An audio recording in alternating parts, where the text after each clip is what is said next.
ಬಿಟ್ಟರು ಬಿಡದಿ ಮಾಯೆ. ಬಿಡದಿಯಲ್ಲಿ ಟೌನ್ಶಿಪ್ ಜಟಾಪಟಿ ಮುಂದುವರೆದಿದೆ. ಯೋಜನೆಯ ಪರ ಇರೋರು, ಯೋಜನೆಗೆ ವಿರೋಧ ಇರುವ ರೈತರ ಹೋರಾಟ ಕಾವು ಪಡೆದಿದೆ. ಯೋಜನೆ ವಿರೋಧಿಸಿ ರೈತ ಮಹಿಳೆಯರು ಪೊರಕೆ ಹಾಗೂ ಒನಕೆಗೆ ಪೂಜೆ ಸಲ್ಲಿಸಿ ಕಹಳೆ ಮೊಳಗಿಸಿದ್ದಾರೆ. ಇತ್ತ ರೈತರ ಹೋರಾಟಕ್ಕೆ ಬಿಜೆಪಿ ಕೂಡ ಸಾಥ್ ನೀಡಿದ್ದು, ನಾಳೆ ಫ್ರೀಡಂ ಪಾರ್ಕ್ನಲ್ಲಿ ಹೋರಾಟಕ್ಕೆ ವೇದಿಕೆ ಸಜ್ಜಾಗಿದೆ.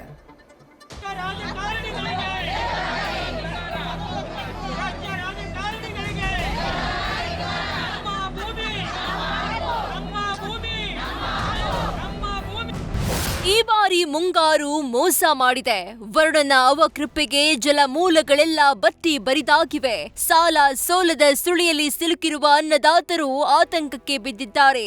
ನೇಗಿಲ ಕುಲದ ಕಾಯಿಕ ಯೋಗಿ ಹೀಗೆ ಬೀದಿಯಲ್ಲಿ ನಿಲ್ಲುವಂತಾಗಿದೆ. ಮೈ ಮೇಲೆ ಹಸಿರು ಶಾಲು ಹೊದ್ದು ಕಾಯಿಕ ಕರ್ತೃ ಟೌನ್ಶಿಪ್ ಪರ ವಿರೋಧದ ಗೊಂದಲದಲ್ಲಿ ಮುಳುಗಿದ್ದಾನೆ.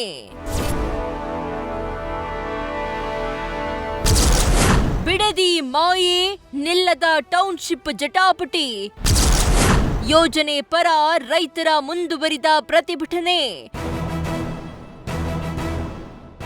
ಎಸ್, ಬಿಡದಿ ಟೌನ್ಶಿಪ್ ಹಲವು ರೈತರಿಗೆ ಅಪಥ್ಯವಾದ್ರು. ಕೆಲವು ರೈತರು ಪರ ಹೋರಾಟ ನಡೆಸುತ್ತಿದ್ದಾರೆ. ನಿನ್ನೆ ಮತ್ತೆ 4 ಗ್ರಾಮಗಳಿಗೆ ಫೈನಲ್ ನೋಟಿಫಿಕೇಶನ್ ಆಗಿದ್ದು, ಇನ್ನುಳಿದ 2 ಗ್ರಾಮಗಳಿಗೂ ಶೀಘ್ರದಲ್ಲೇ ನೋಟಿಫಿಕೇಶನ್ ಮಾಡುವಂತೆ ಒತ್ತಾಯಿಸಿ ಪ್ರತಿಭಟನೆ ನಡೆಸಿದ್ದಾರೆ. ಅಲ್ಲಿವರೆಗೂ ಹೋರಾಟ ಮುಂದುವರಿಸುವುದಾಗಿ ಎಚ್ಚರಿಕೆ ನೀಡಿದ್ದಾರೆ. ಇನ್ನು ಪರಿಹಾರ ವಿತರಣೆಗೆ ಯಾವುದೇ ಸಮಸ್ಯೆ ಇಲ್ಲ.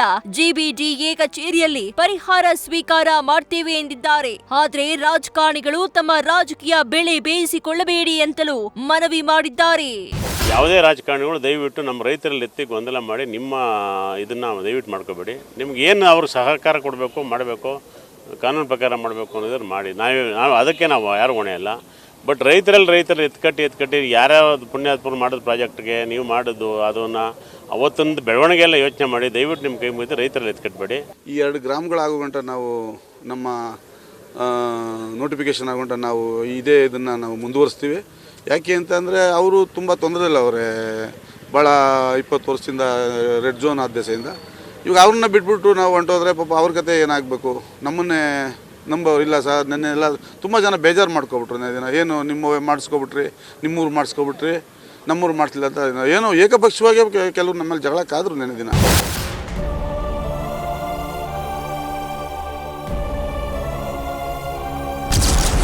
ಟೌನ್ಶಿಪ್ ವಿರೋಧಿಸಿ ಹಲವು ರೈತರ ಪ್ರತಿಭಟನೆ. ಭೈರಮಂಗಲದ ಮಹಿಳೆಯರಿಂದ ಪೊರಕೆ ಪೂಜೆ. ಇತ್ತ ಯೋಜನೆ ವಿರೋಧಿಸಿ ರೈತರ ಪ್ರತಿಭಟನೆ 494ನೇ ದಿನಕ್ಕೆ ಕಾಲಿಟ್ಟಿದೆ. ಇವತ್ತು ಭೈರಮಂಗಲ ಗ್ರಾಮದ ಮಹಿಳೆಯರು ಪೊರಕೆ ಹಿಡಿದು ವಿಭಿನ್ನ ರೀತಿಯಲ್ಲಿ ಪ್ರತಿಭಟನೆ ನಡೆಸಿದ್ರು. ಸಿಎಂ ಡಿಕೆಶಿ ಅವರು ನಮಗೆ ಹಿಂಬದಿ ಪತ್ರ ಬರೆದುಕೊಟ್ಟು ಕೊಡುವವರ ಭೂಮಿ ಪಡೆಯಲಿ ಅಂತ ರೈತರು ಮನವಿ ಮಾಡಿದ್ದಾರೆ. ತಮ್ಮ ಆಯುಧ ಪೊರಕೆ ಹಾಗೂ ಒನಕೆಗಳಿಗೆ ಪೂಜೆ ಸಲ್ಲಿಸಿ ಯೋಜನೆ ಕೈಬಿಡುವವರೆಗೂ ಹೋರಾಟ ನಡೆಸುವ ಸಂಕಲ್ಪ ತೊಟ್ಟಿದ್ದಾರೆ. ಒಟ್ಟು 7 ಗ್ರಾಮಕ್ಕೂ ಕೊಟ್ಟವ್ರೆ. ಅವ್ರು ಬೇಕಾದವರು ಕೊಡ್ಲಿ, ಬೇಡದೇ ಇದ್ದವರು ಇರಲಿ ಅಂತ ಅವ್ರು ಅಂತವ್ರೆ. ಅದು ಆ ಒಪ್ಪಿಗೆಗೆ ನಮ್ಗೆ ಒಪ್ಪಿಗೆ ಇಲ್ಲ. ಯಾಕೆಂದರೆ ನಮ್ಮದು ಅಕ್ಕಪಕ್ಕ ಭೂಮಿಗಳು ಇರ್ತವೆ. ನಮಗೂ ತೊಂದರೆ ಆಗುತ್ತೆ. ಅವಾಗ ಅಳಿಯೋಕ್ಕೆ ಬಂದಾಗ ಇನ್ನೊಂದು ಬಂದಾಗ ನಮ್ಗೆ ತೊಂದರೆ ಆಗುತ್ತೆ. ಈಗ ನಾವು ಏನೇಂತ ಇದ್ದೀವಿ ಅಂದರೆ ಅವ್ರು ನೆಮ್ಮದಿಯಾಗಿ ಅಳತೆ ಮಾಡ್ಕೊಂಡು ಹೋಗಬೇಕು ಅಂದರೆ ನಮಗೆ ಹಿಂಬದಿ ಪತ್ರನ ಮಾಡಿಕೊಟ್ಬಿಟ್ಟು ಡಿ.ಕೆ. ಸರ್ ಅವರು ಆಮೇಲೆ ಅವ್ರು ನೆಮ್ಮದಿಯಾಗಿ ಅವ್ರು ಕೊಡೋರು ಭೂಮಿನ ತಗೊಳ್ಳಿ ಅಂತ ನಾನು ಮನವಿ ಮಾಡ್ಕೋತಾ ಇದ್ದೀನಿ. ಪರಕೆ ಪೂಜೆ ಅಂತ ಅಂದರೆ ನೋಡ್ರಿ, ಈ ಚಳವಳಿಗೆ ಹಿಂಬಾಗಿದೆ ಅವ್ರು ಏನಾರು ಕೊಡದೇ ಇದ್ರೆ ನಾಳೆ ನಮ್ಮ ಹೆಣ್ಮಕ್ಳು ಇನ್ನು 5 ಎಫ್ಐಆರ್ ಹಾಕ್ಲಿ, ಇನ್ನು ಏನೇ ಮಾಡಿದ್ರು ನಾವು ಜಗ್ಗಲ್ಲ, ಬಗ್ಗಲ್ಲ, ತಗ್ಗಲ್ಲ. ಇದೇ ಪರಕೆಲು ಹೊಡಿತೀವಿ, ನಾವು ಒನ್ಕೆಲು ಹೊಡಿತೀವಿ. ನಾವೆಲ್ಲಕ್ಕೂ ನಿಂತ್ಕೊಬಿಟ್ಟಿದ್ದೀವಿ ಇವಾಗ. ಇದೇ ವೇಳೆ ಯೋಜನೆ ವಿರೋಧಿಸಿ ಸ್ಥಳೀಯ ಬಿಜೆಪಿ ನಾಯಕರು ಕೂಡ ಬೆಂಬಲ ನೀಡಿದ್ದು, ನಾಳೆ ಬೆಂಗಳೂರಿನ ಫ್ರೀಡಂ ಪಾರ್ಕ್ನಲ್ಲೂ ಬೃಹತ್ ಪ್ರತಿಭಟನೆಗೆ ಕರೆ ನೀಡಿದ್ದಾರೆ.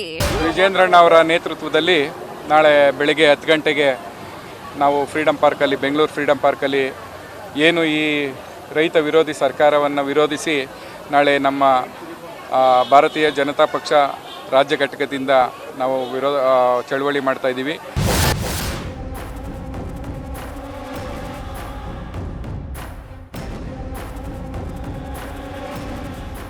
ಇತ್ತ ಸರ್ಕಾರದ ವಿರುದ್ಧ ಬಿಜೆಪಿ ರಾಜ್ಯಾಧ್ಯಕ್ಷ ಬಿವೈ ವಿಜಯೇಂದ್ರ ವಾಗ್ದಾಳಿ ನಡೆಸಿದ್ದಾರೆ.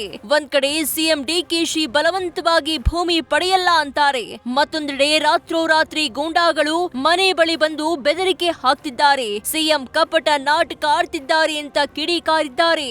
ನಾವು ಕೂಡ ಪ್ರದೇಶಕ್ಕೆ ಭೇಟಿಯನ್ನು ಕೊಟ್ಟಾಗ ರೈತರೇ ಹೇಳ್ಕೊಂಡಿರುವಂಥದ್ದು, ರಾತ್ರೋರಾತ್ರಿ ಗುಂಡಾಗಳು ಅವ್ರ ಮನೆ ಬಾಗಿಲಿಗೆ ಬರ್ತಾರೆ, ತಮ್ಮ ಜಮೀನನ್ನು ಬಿಡ್ಕೊಡ್ಬೇಕು ಅನ್ನುವ ಬೆದರಿಕೆಯನ್ನು ಕೂಡ ಒಡ್ತಾ ಇದ್ದಾರೆ ಅನ್ನೋದನ್ನು ಸ್ವತಃ ರೈತರುಗಳೇ ಹೇಳಿದ್ದಾರೆ. ಮತ್ತೊಂದು ಕಡೆ ಮುಖ್ಯಮಂತ್ರಿಗಳು ಕಪಟ ನಾಟಕವನ್ನು ಆಡ್ತಾ ಇದ್ದಾರೆ, ರೈತರು ಕೊಟ್ಟರೆ ಮಾತ್ರ ತೆಗೆದುಕೊಳ್ತೇವೆ ಅಂತೇಳಿ.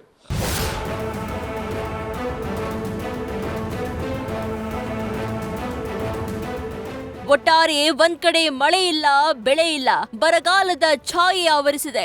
ಮತ್ತೊಂದ್ ಕಡೆ ಟೌನ್ಶಿಪ್ ಪರ ವಿರೋಧದ ಪ್ರತಿಭಟನೆಗಳು ಗುಡುಗು ಮಿಂಚು ಹರಿಸ್ತಾ ಇವೆ. ಈ ಕವಲು ದಾರಿಗೆ ಕೊನೆ ಎಲ್ಲಿ ಅನ್ನೋದನ್ನ ಕಾದು ನೋಡಬೇಕಿದೆ. Mohan, news first, Ramanagara. News first ನಿರ್ಭೀತಿಯಿಂದ ನಿಮ್ಮ ಪರವಾಗಿ.